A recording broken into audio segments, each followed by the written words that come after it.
Karen, vamos a conversar ahora con el presidente de la Junta Nacional de Justicia, el doctor Aldo Vázquez. Bienvenido, muy buenos días. Muy buenos días, señor Lucar, encantado de estar Bueno, con usted. finalmente y después de mucho padecimiento se instaló, aunque no completamente, la Junta Nacional de Justicia. Sí, bueno, ya desde el lunes en la tarde se produjo la instalación de la Junta Nacional de Justicia con 5 de sus miembros, el quórum necesario es 4.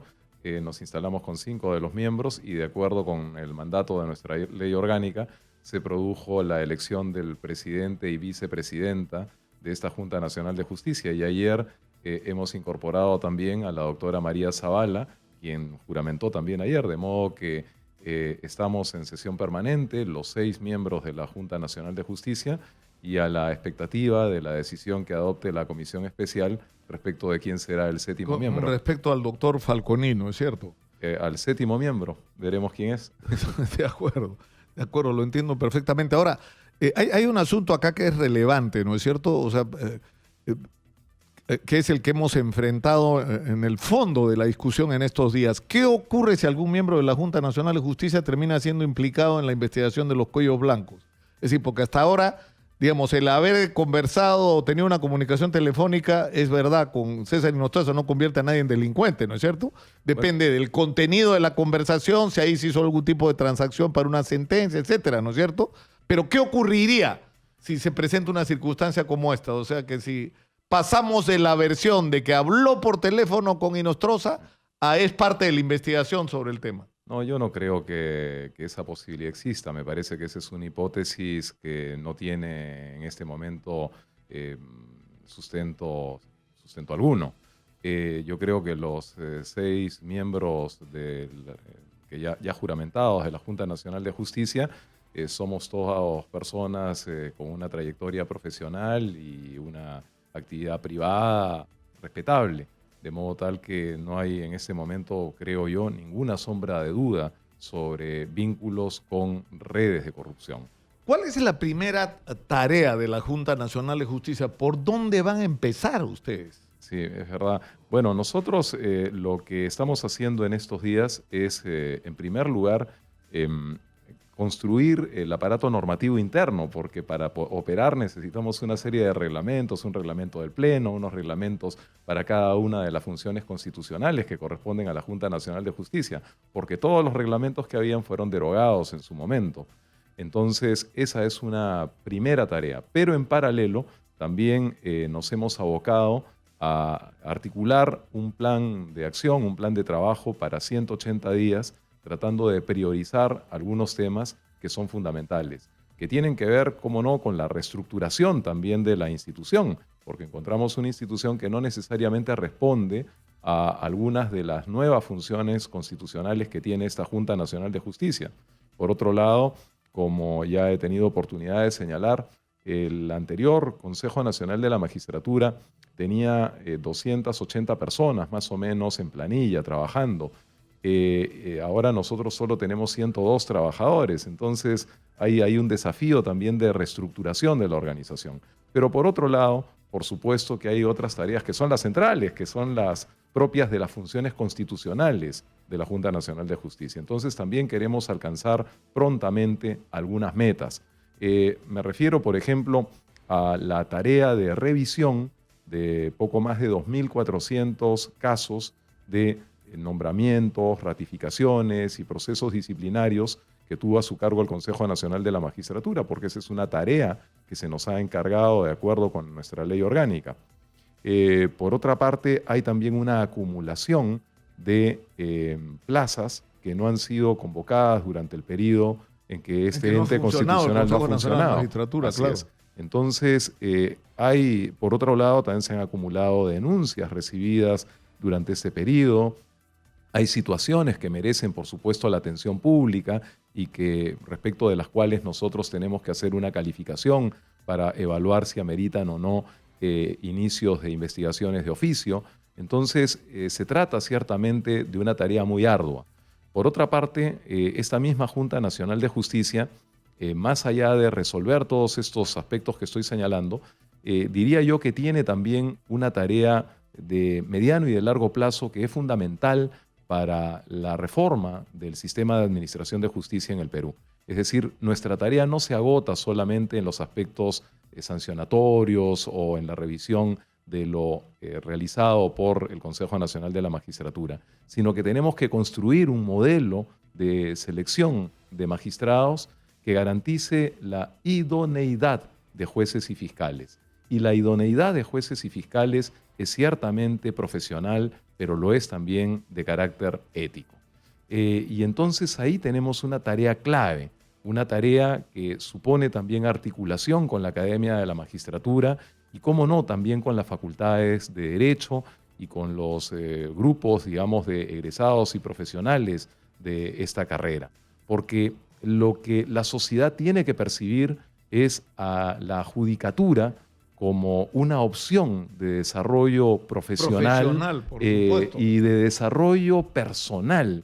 Es decir, los profesionales del derecho más competentes, más involucrados con su entorno. Los mejores quieran ser jueces y fiscales. Como ocurre en muchos otros países, ¿no? Es decir, donde el sumum de los egresados, los mejores, los más calificados, los más renombrados, son aquellos que logran acceder. Pero eso tiene que ver también con los referentes. Yo he escuchado hablar a muchos jóvenes abogados que tienen como referentes, pese a que algunos sectores los critican, a fiscales como José Domingo Pérez y Rafael Vela, o el doctor Carrasco en Chiclayo, que tanto ha hecho en la lucha contra la corrupción, o que tienen como referentes a doctores, a jueces como el doctor Concepción Carguancho. Es decir, gente que son jóvenes abogados que lo que quieren ser es jueces y fiscales como ellos, ¿no es cierto? Los toman como sus referentes morales, sí, yo y creo, por lo tanto profesionales. Es decir, es decir, el que se propongan a sí mismos estos jóvenes trabajar para hacer justicia en el Perú, ¿no? Tenemos que construir perfiles de jueces y fiscales, hay que revisar los existentes, pero la idea fundamental es que los jóvenes profesionales comprendan la dignidad que supone el ejercicio de una profesión tan noble como no solo ya el ejercicio del derecho, sino el ejercicio de la judicatura, el administrar justicia. Yo insisto siempre en un aspecto que me parece clave para comprender la magnitud de la responsabilidad. Cuando se trata de la elección del Poder Ejecutivo o del Poder Legislativo, es el pueblo el que directamente decide quiénes son sus mandatarios. Cuando se trata, sin embargo, de los jueces y fiscales, el tercer poder del Estado en la clásica división de Montesquieu, allí no es el pueblo el que directamente elige, es la Junta Nacional de Justicia. Entonces, para mí esto es muy significativo. Primero porque la relevancia de la tarea que tiene la Junta Nacional de Justicia, que de alguna forma se sustituye en la voluntad popular para designar jueces y fiscales. Pero por otra parte, la importancia y la dignidad que supone el ejercicio de la actuación como jueces y fiscales que componen, por supuesto, un estamento especial y relevante de la sociedad. Yo recuerdo las palabras, porque esto es determinante, del doctor Prado Saldarriaga cuando fue presidente transitorio de la Corte Suprema en el momento de crisis, cuando renunció Duberlí Rodríguez, y él dijo en estos estudios algo muy crudo con respecto al diagnóstico. Él dijo: el problema de la corrupción en el Poder Judicial no es un tema de casos aislados, es un cáncer.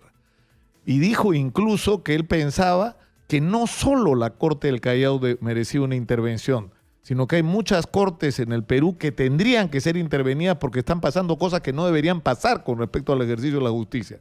El problema es que ese discurso quedó así, escucho hasta ahora el eco a lo lejos, ¿no?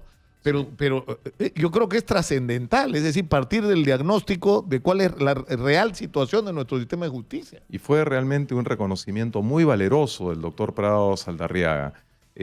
Yo creo, por supuesto, que el tema de la corrupción es uno de los que merece atención primaria cuando se trata de la reforma del sistema de administración de justicia. Pero cuando hablamos del sistema de administración de justicia no nos referimos exclusivamente al Poder Judicial o al Ministerio Público. Este es un sistema complejo del que participan un conjunto de instituciones, como sabemos, a las que hay que sumar algunos otros componentes, como por ejemplo la propia Junta Nacional de Justicia, la Academia de la Magistratura, el Tribunal Constitucional y algunas otras entidades que, aunque no tienen autonomía constitucional, sin embargo también participan, como la Policía Nacional, el Instituto Nacional Penitenciario, los procuradores públicos, los defensores públicos del Ministerio de Justicia. Entonces, estamos ante un sistema complejo, pero allí un rol clave, sustancial, lo tiene, qué duda cabe, la Junta Nacional de Justicia, por una razón, porque la Junta Nacional de Justicia trabaja con el elemento humano que determina y administra, imparte justicia, de modo tal que esa es la magnitud del desafío que nos toca. Claro, pero por eso a lo que hago referencia es a lo siguiente. Si uno parte de un diagnóstico adecuado, es decir, ¿qué tipo de problema tienes? Que por ahí hay uno que otro, pues, que digamos, está vendiendo sentencias, ¿no es cierto? O está recibiendo dádivas o dineros para resolver y no resolver en función del expediente y de lo que es justo, sino que lo que tienes es este fenómeno extendido en el sistema. Es cierto, es muy cierto. Entonces, eso usted dice... Y me parece correcto, ¿no es cierto? Hay que convocar a los mejores abogados a que se involucren, y mejores no solo en el sentido de la eficiencia o la capacidad académica y profesional, sino ética. Sí. Pero en el otro lado tienes un sistema de justicia realmente existente, que hay que depurar. Sí.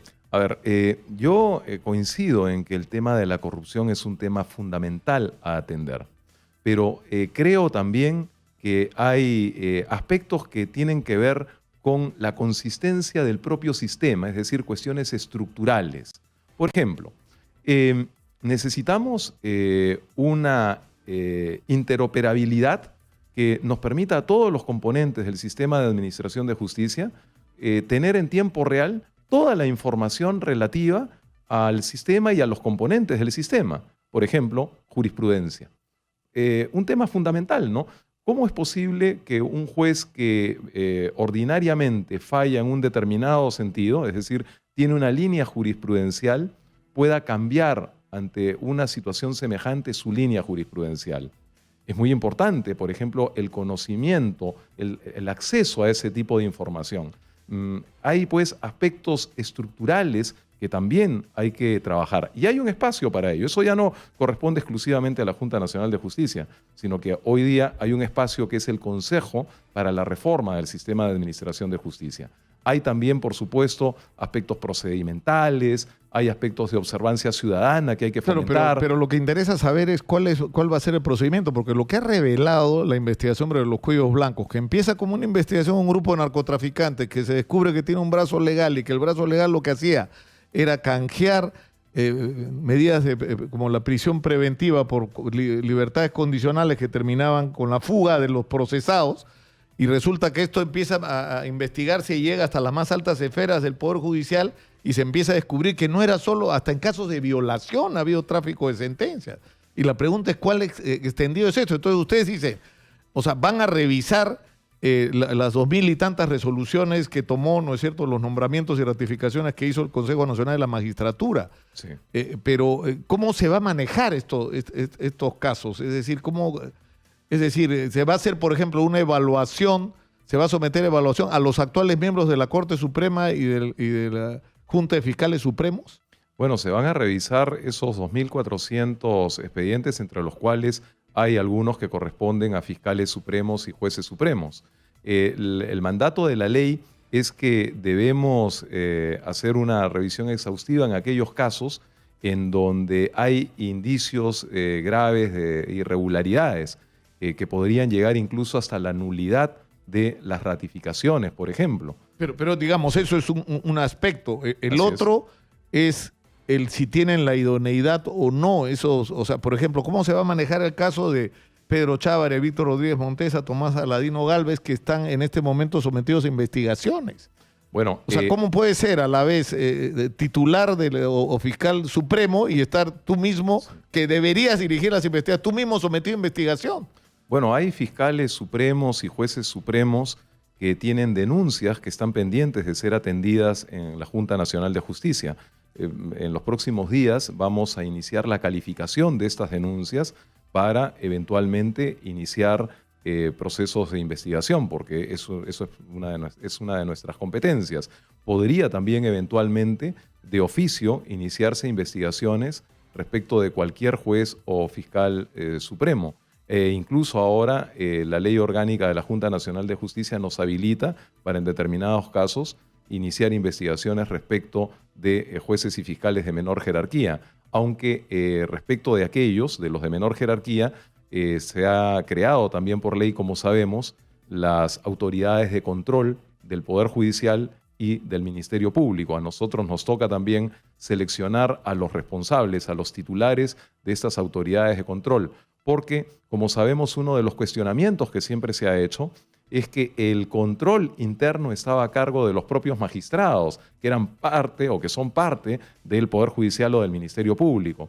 Al haberse creado ahora estas autoridades autónomas, vamos a tener una suerte de heterocontrol, es decir, un control externo a cargo de un titular de una autoridad con el mismo rango de juez supremo o de fiscal supremo para hacer todas las indagaciones que se refieran a los magistrados. Porque usted dice que es relevante, es decir, uno no necesitas acreditar que un juez recibió un pago ilegal para tomar una resolución cuando sus propias resoluciones los traicionan. Es decir, cuando un juez resuelve sobre un caso una cosa y resuelve lo contrario en otro idéntico.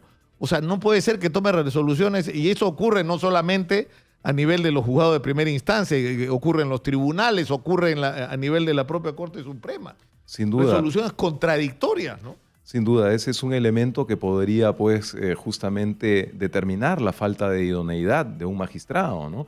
Porque una de las expectativas que tiene la ciudadanía en relación a los jueces y fiscales y en relación a la justicia en general, no es solamente que sea una justicia transparente y que sea célere, sino también que sea previsible. Es decir, porque de lo contrario caemos en un espacio de inseguridad jurídica que afecta enormemente la convivencia ciudadana e incluso a la economía del país, porque tiene consecuencias respecto de la retracción de inversiones y de la falta de credibilidad en nuestras instituciones.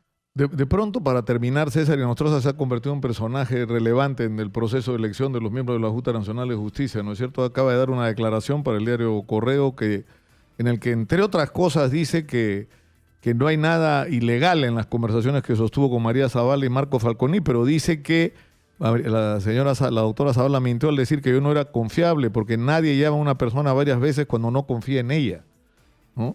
Sí, bueno, yo creo que esos son aspectos que seguramente han sido evaluados por la comisión especial que ha tenido a su cargo la designación de cada uno de los miembros de la Junta Nacional de Justicia, pero a nosotros nos importa mucho más el mirar hacia adelante y el construir, pues, una institución que dé plenas garantías de credibilidad a la sociedad. Ahora, y para eso... Ustedes son conscientes, ¿no es cierto?, de lo que el país está esperando de ustedes. Yo estoy realmente... O sea, el país está esperando que la Junta Nacional de Justicia nos muestre a todos los peruanos que las cosas pueden ser diferentes. Yo puedo garantizarle al país que estamos absolutamente comprometidos en una tarea que es esencial. Yo estoy realmente muy conforme con la actitud, con la postura de los integrantes de la Junta Nacional de Justicia, porque percibo en cada uno de ellos este compromiso de responder plenamente a las expectativas ciudadanas. Por supuesto que la reforma del sistema de administración de justicia no es una responsabilidad exclusiva de esta Junta Nacional. Necesitamos de trabajar en común con todo el sistema, pero además necesitamos sin duda del acompañamiento y de la observación de la comunidad para verificar que cumplamos cabalmente con nuestras responsabilidades. Muchas gracias, el doctor Aldo Vázquez, presidente de la Junta Nacional de Justicia, por estar con nosotros esta mañana. Gracias a usted. Muy gentil, mucha suerte. Muchas gracias. Nos vamos a la pausa, regresamos con más en unos minutos.